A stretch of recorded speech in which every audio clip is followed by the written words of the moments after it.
اللہ کی طرف سے رزق برس رہا ہے، ہم پانی بھی پی رہے ہیں. اگر ایک پانی اللہ روک لینا، خدا کی قسم IMF قرضے دینا چھوڑ دے، اتنا نقصان نہیں ہے، کھاتے پیتے پھر بھی رہو گے. لیکن ایک پانی آسمان سے برسنا ختم ہو جائے تو دیوالیہ نکل جائے انسانوں کا. لوگ ان ڈالر اور سونے اور چاندی کے سکوں کو بھول جائیں گے. اکثر میں ایک واقعہ بیان میں سناتا ہوں. ایک بادشاہ نے ایک بزرگ سے کہا کہ میں آپ کو اپنی آدھی سلطنت گفٹ میں دینا چاہتا ہوں. کس میں دینا چاہتا ہوں؟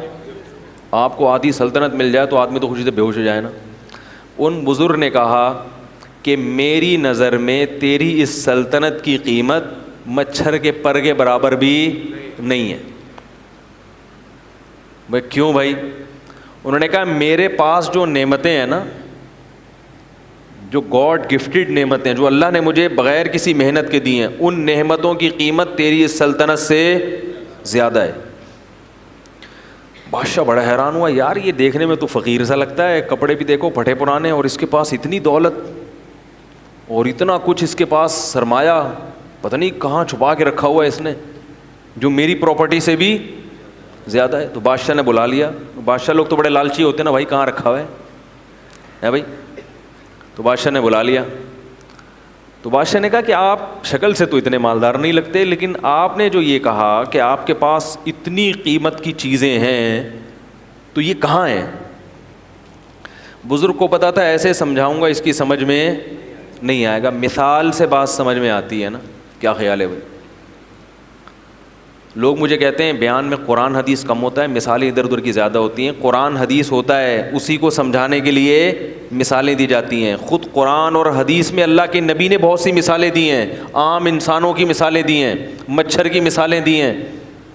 تو مثال جس کو ایگزامپل کہتے ہیں، وہ بات کو سمجھانے کے لیے، تو اپنی بات سمجھانے کے لیے نہیں، قرآن اور سنت ہی سمجھانے کے لیے.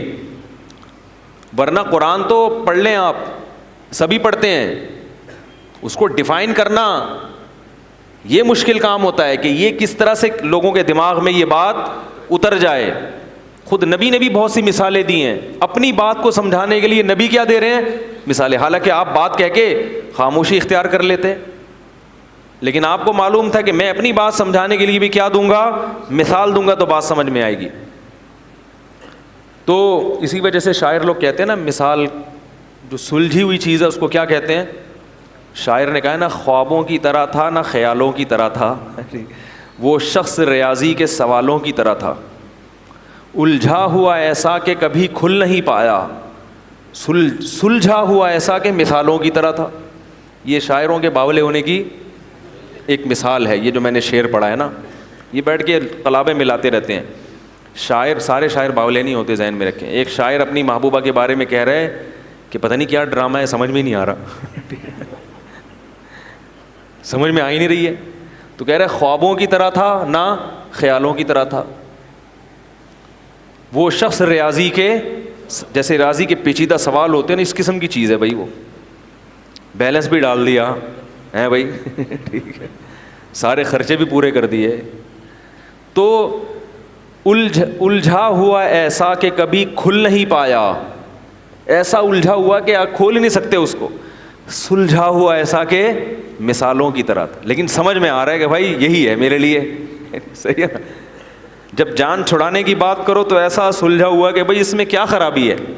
پھر آخر میں کہتے ہیں شطرنج کی الجھی ہوئی چالوں کی طرح تھا. سمجھ میں آ رہی ہے بات؟ نہیں آ رہی تو یہ زیادہ اچھا ہے. اس قسم کی باتیں سمجھ میں آئیں تو خطرناک ہے، نہ سمجھ میں آئے تو زیادہ اچھا ہے.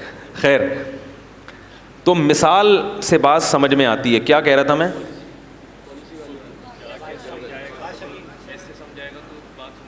ابے وہ مثال دینے لگا تھا، وہ ذہن سے نکل. ابے والد کی پالیسی تو بہت پرانی ہو گئی. بادشاہ، ہاں، تو ان بزرگ نے بادشاہ کو مثال سے سمجھایا. وہ بادشاہ بزرگ سے کہہ رہا تھا نا کہ بھائی کی کون سی چیز ہے. تو ان بزرگ نے بادشاہ سے کہا کہ بادشاہ سلامت، ایک مثال ہے، اور مثال اکثر فرضی ہوتی ہیں. ان کو لوگ کہتے ہیں فرضی قصے سنا رہا ہے، تو فرضی بھی ہوتی ہیں کہ فرض کر لو تھوڑی دیر کے لیے تو کیا ہوگا. تو انہوں نے کہا کہ بزرگ نے کہ فرض کرو بادشاہ سلامت، آپ کو پیاس لگ رہی ہے، ایک پیالہ پانی آپ کے پاس رکھا ہوا ہے, لیکن آپ کو ایک بیماری لگ گئی کہ وہ پانی جب آپ پیتے ہیں تو الٹی ہو کے نکل آتا ہے, وہ پانی الٹی ہو کے, اب پوری ایڑی چوٹی کا زور لگا لیا مگر وہ پانی حلق میں گھسنے کے لیے تیار نہیں, ایسی بیماری لگ گئی. تو بادشاہ سلامت آپ کیا کرو گے؟ بادشاہ نے کہا علاج کروں گا بھائی, الٹیاں رکیں. وہ کون سی گولی آج کل آ رہی ہے الٹیوں کی مشہور, وہ گرینیٹ کچھ اس طرح, گریوینیٹ کھاؤں گا. اس زمانے میں جو بھی گریوینیٹ ٹائپ کی چیز ہوتی تھی, بھائی الٹی روکنے کے لیے گریوینیٹ کھاؤں گا, یہ کھاؤں گا, وہ کھاؤں. اس نے کہا سب کچھ کر کے دیکھ لیا مگر فائدہ نہیں ہو رہا. بزرگ نے کہا پھر ایک حکیم آتا ہے آپ کے پاس, تو وہ حکیم کہتا ہے کہ میں آپ کا علاج گارنٹی کے ساتھ کروں گا, لیکن شرط یہ کہ مجھے اپنی آدھی سلطنت دے دو,